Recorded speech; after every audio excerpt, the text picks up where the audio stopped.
Selamat siang teman-teman dan Bapak Posma. Kami dari kelompok 1, hari ini kami akan memaparkan materi mengenai manajemen, manajemen keuangan, dan manajer keuangan. Sebelumnya perkenalkan, nama saya Amelia Upa dengan NIM 2432150034. Nama saya Belinda Erin dengan NIM 2432150017. Jadi sebelum kita masuk ke dalam materinya, kita akan mengetahui tentang definisi manajemen. Jadi manajemen adalah proses perencanaan, pengorganisasian, pengarahan, dan pengendalian atau pengawasan sumber daya. Sumber dayanya itu bisa berupa manusia, modal, maupun informasi untuk mencapai sebuah tujuan organisasi secara efektif dan efisien. Fungsi utama dari manajemen itu meliputi 4. Biasanya kita sebut dengan POAC. P untuk planning atau perencanaan, yaitu menetapkan tujuan, menyusun dan juga mengembangkan strategi untuk mencapai tujuan tersebut. Yang kedua, organizing atau pengorganisasian, yaitu menyusun struktur organisasi. Kemudian setelah kita menyusun struktur organisasi, kita juga memberikan wewenang kepada anggota untuk mengalokasikan sumber daya. Kemudian yang ketiga, ada actuating atau penggerakan, yaitu memberikan bimbingan kepada anggota organisasi. Yang terakhir ada controlling atau pengandalian, yaitu perusahaan mengawasi dan mengevaluasi kinerja serta mengambil tindakan korektif jika anggotanya melakukan kesalahan. Next.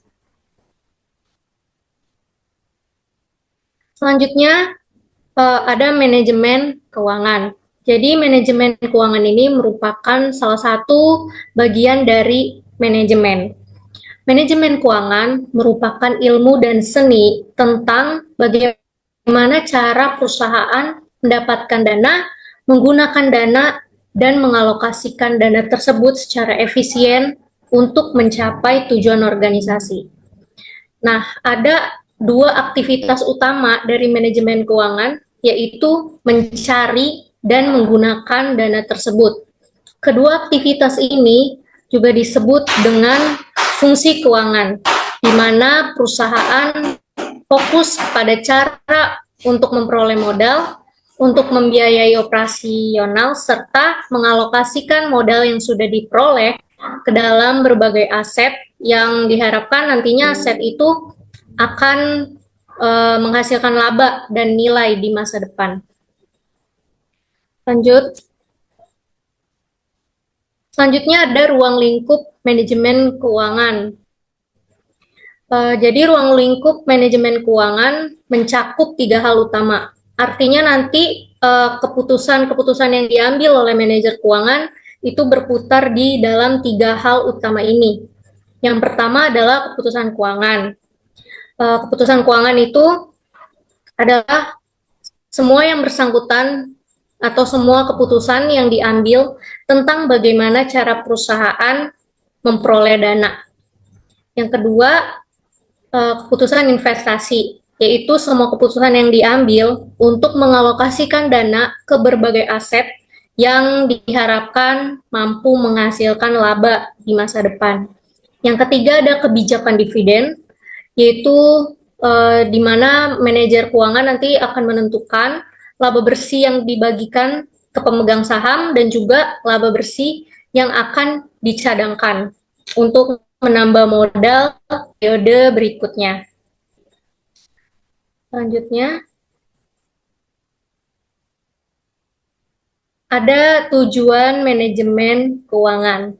Tujuan utama dari manajemen keuangan sebenarnya yaitu cuman memaksimalkan keuntungan bagi si pemilik perusahaan dan juga bagi si pemegang saham.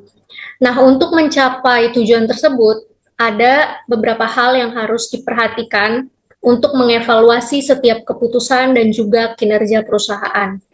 Yang pertama ada return. Return itu adalah kayak timbal balik atau keuntungannya, dan indikator untuk menghitung return atau untuk melihat return ini kita menggunakan EPS dan ROE. RPS itu EPS itu adalah earning per share. Jadi dia merupakan laba bersih perusahaan yang diperoleh untuk setiap lembar saham yang beredar. Jadi EPS ini nanti akan menunjukkan atau menilai kemampuan perusahaan dalam menghasilkan laba untuk si pemegang saham. Semakin tinggi nilai EPS-nya, maka semakin besar juga keuntungan yang diterima oleh si pemegang saham. Selanjutnya ada ROE atau Return on Equity.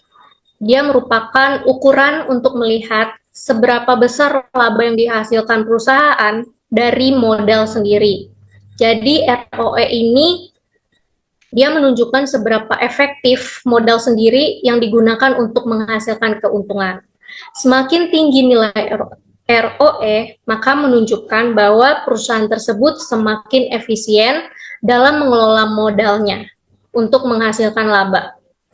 Yang kedua ada cash flow. Cash flow itu merupakan ukuran likuiditas perusahaan atau aliran masuk dan aliran keluar kas. Jadi kas keluar, kas masuk dikurangi kas keluar. Jadi cash flow itu mencerminkan likuiditas perusahaan, yaitu kemampuan perusahaan untuk memenuhi kewajiban jangka pendeknya seperti membayar utang, membayar operasional, dan lain sebagainya. Selanjutnya, yang ketiga ada risiko. Risiko itu merupakan ukuran ketidakpastian hasil di masa depan. Jadi, risiko ini adalah tingkat ketidakpastian atas hasil atau keuntungan yang akan kita dapatkan di masa depan. Dalam manajemen keuangan, risiko itu berkaitan dengan kemungkinan hasil yang tidak sesuai dengan yang sudah kita rencanakan atau yang kita harapkan, baik itu berupa kerugian ataupun keuntungan yang lebih rendah. Nah, semakin besar potensi keuntungan atau return, biasanya hal itu akan dibarengi dengan risiko yang tinggi juga, gitu. Next. Selanjutnya ada sumber dana keuangan. Tadi salah satu aktivitas dari manajemen keuangan adalah bagaimana cara kita mencari dana, cara perusahaan mencari dana. Nah, dana itu bisa didapatkan dari dua sumber. Yang pertama sumber dari dalam, yang kedua ada sumber dana dari luar. Kalau sumber dana dari dalam, artinya dana tersebut diperoleh dari hasil operasi perusahaan itu sendiri. Contohnya seperti laba. Artinya dana ini dibentuk dan dihasilkan sendiri dalam perusahaan. Nantinya laba yang kita dapatkan itu kita tahan untuk menambah modal di periode berikutnya. Kemudian dana dari luar, sumber dana yang berasal dari luar perusahaan. Misalnya kita minjem uang dari bank, lembaga bukan bank, atau dengan cara kita menerbitkan obligasi. Jadi sehingga kalau kita menerbitkan obligasi, investor akan membeli obligasi perusahaan kita, kemudian itu merupakan kita minjem uang ke si investor tersebut dengan syarat-syarat yang sudah ditetapkan di surat utang atau di obligasi. Ya, sekarang kita masuk ke skematis keuangan.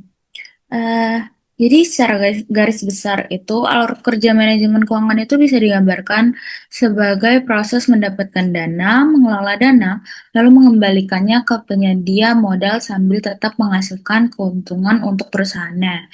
Jadi pertama itu perusahaan memperoleh dana. Itu disebut dengan keputusan keuangan.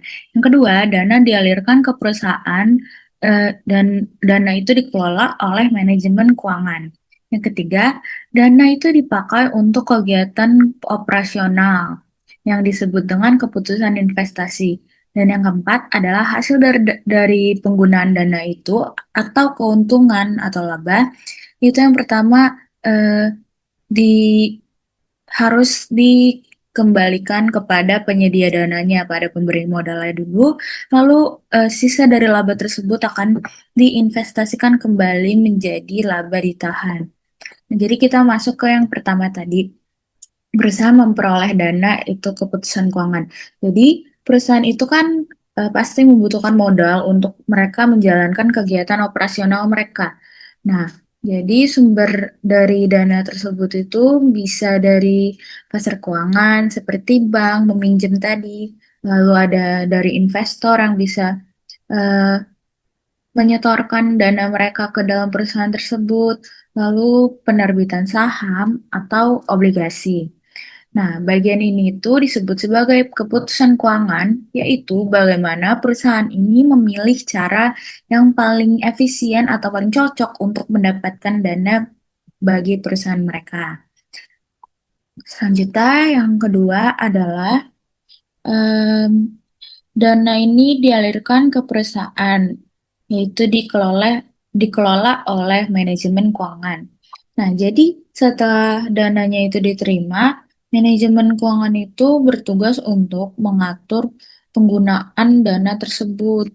Nah, dana ini itu menjadi bagian dari aktiva perusahaan, baik aktiva lancar atau modal kerja maupun aktiva tetap, yaitu aset jangka panjang.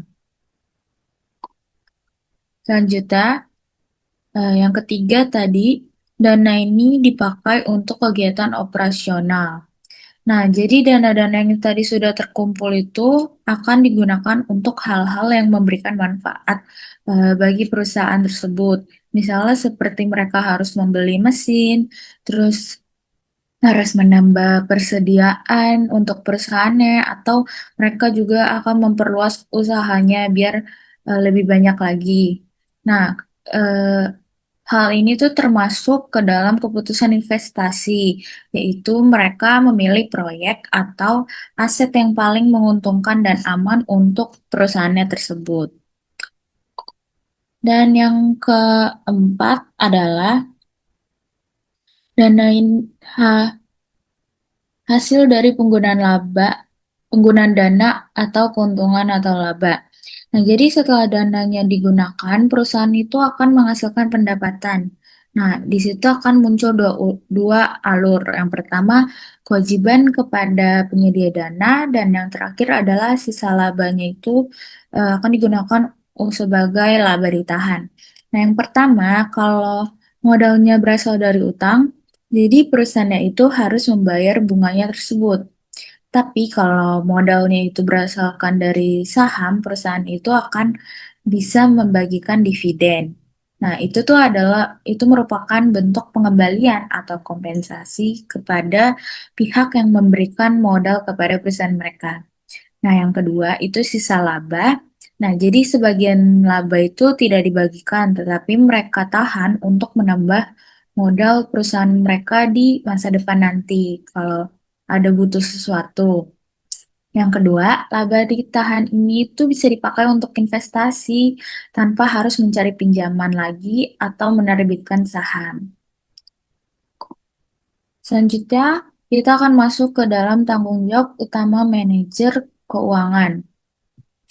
Yang pertama, tanggung jawabnya adalah manajer keuangan itu mengatur penggunaan dana sekaligus memilih investasi yang paling menguntungkan untuk perusahaan mereka. Lalu yang kedua adalah mereka juga menentukan sumber pembiayaan yang paling tepat bagi perusahaan mereka. Dan yang terakhir adalah mereka akan menyelesaikan dan menganalisis masalah yang timbul dalam pengelolaan keuangan di perusahaan itu. Selanjutnya, kita masuk ke dalam tiga bidang kerja utama manajer keuangan. Yang pertama itu adalah financial analysis, planning, and controlling. Yang berarti manajer keuangan itu harus melakukan analisis keuangan menyusun perencanaan, serta mereka juga harus mengendalikan pelaksanaan kegiatan keuangan agar semuanya itu bisa sesuai dengan tujuan perusahaan tersebut. Yang kedua, ada making investment decision, yaitu eh, mereka mengambil keputusan eh, tentang penempatan dana dana pada aset atau proyek tertentu sehingga semuanya itu bisa menghasilkan keuntungan untuk perusahaannya tersebut. Dan yang terakhir adalah em, making financing decision, yaitu menentukan cara mereka memperoleh dananya, baik mereka menggunakan modal sendiri atau pinjaman atau sumber lain, dengan mereka sendiri memperhatikan biaya dan risiko yang akan ditanggung. Nah, Sekian presentasi dari kelompok kami. Mohon maaf apabila terjadi kesalahan. Selamat siang semuanya.